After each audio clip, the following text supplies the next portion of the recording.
आज सकाळी सोसायटीमधील पाटील काकांनी आपल्या सगळ्या किलबिल ग्रुपला जवळच असलेल्या एका स्विमिंग टँकवर नेले होते.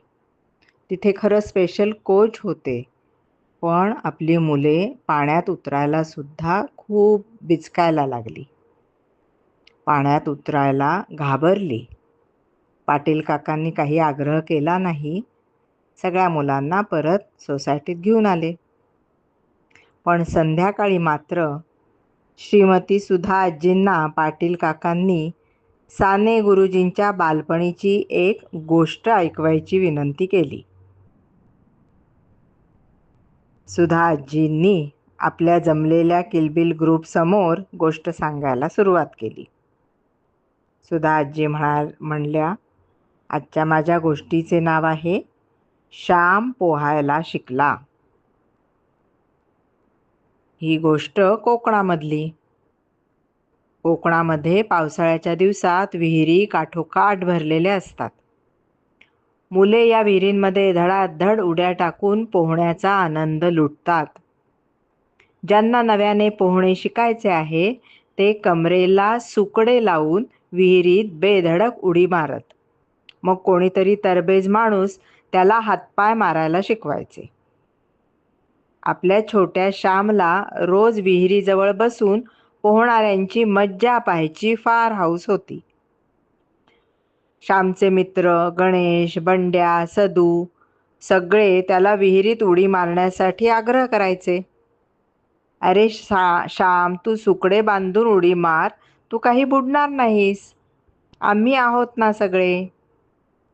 छोट्या छोट्या वेणू, सुमी, पार्वती या तर परकरचे काचे बांधून धडाधड विहिरीत उड्या मारत. श्यामला सगळेच चिडवायचे, आहा रे भित्री बागूबाई. त्या रात्री जेवताना श्यामच्या भावाने आईला सांगितले, श्याम अजूनही विहिरीत उतरला नाही. सगळे त्याला चिडवत होते. आई म्हणाली, बघते आता मी, उद्या रविवार आहे, मी गणू काकाला श्यामला पोहायला शिकवायला सांगते. रविवारी सकाळीच श्याम घरातील माळ्यावर जाऊन लपून बसला. सगळे मित्र श्यामला बोलवायला आले. तो माळ्यावर लपून बसला आहे हे समजताच आई माळ्यावर जाऊन त्याला म्हणाली, अरे श्याम, तुझ्यापेक्षा लहान मुले, त्या परकरी मुली सुद्धा धडाधड विहिरीत उड्या टाकून पोहतात.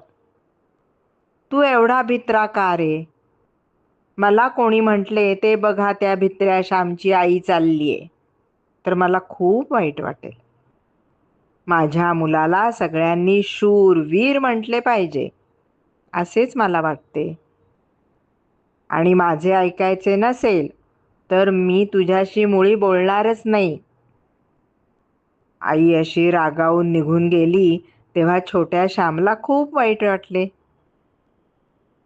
आपल्यापेक्षा लहान असलेले आपले मित्र विहिरीमध्ये पोहायला शिकले तर आपल्याला सुद्धा नक्कीच जमेल. श्यामने मनाशी काहीतरी निश्चय केला आणि तडक विहिरीवर गेला. त्याचे गणू काका तेथे होतेच. त्यांनी श्यामच्या कमरेला सुकडे बांधले आणि हळूच पाण्यात ढकलले. छोट्या श्यामने घट्ट डोळे मिटून घेतले. कमरेला सुकडे बांधल्यामुळे श्याम पाण्यावर तरंगत होता. विहिरीमध्ये पोहत असलेल्या बाळूदादाने त्याच्या पोटाखाली हात धरून त्याला आडवे करून हातपाय मारायला शिकवले. श्यामला आधार देऊन बाळूदादाने विहिरीच्या पायऱ्यांपर्यंत आणून सोडले. श्यामला बाहेर आल्यावर खूप आनंद झाला. त्याची पाण्याची भीती खूप कमी झाली होती. नंतर गणू काकाने 2दा-3दा विहिरीत उडी मारून हातपाय कसे मारायचे हे श्यामला शिकवले. श्यामला जसे जसे जमायला लागले तसे तसे पोहण्यातली मज्जा त्याला कळायला लागली. घरी आल्यावर गणू काकाने आईला सांगितले, श्यामने आज एकट्याने विहिरीत उडी मारून पोहून दाखवले बरं का. आईला श्यामचे खूप कौतुक वाटले. तिने आपल्या पदराने त्याचे डोके पुसले आणि त्याच्यासाठीच केलेली त्याच्या आवडीची नारळाची वडी हातावर ठेवली. पुढे श्याम पोहण्यात तरबेज झाला. या गोष्टीवरून आपण काय शिकायचे मुलांनो? प्रत्येक आईला आपल्या मुलाने धीट व्हावे असे वाटते की नाही? म्हणून मुलांनी भित्रेपणा सोडून एखादी चांगली गोष्ट आत्मसात करण्यासाठी धारिष्ट्य दाखवायला पाहिजे.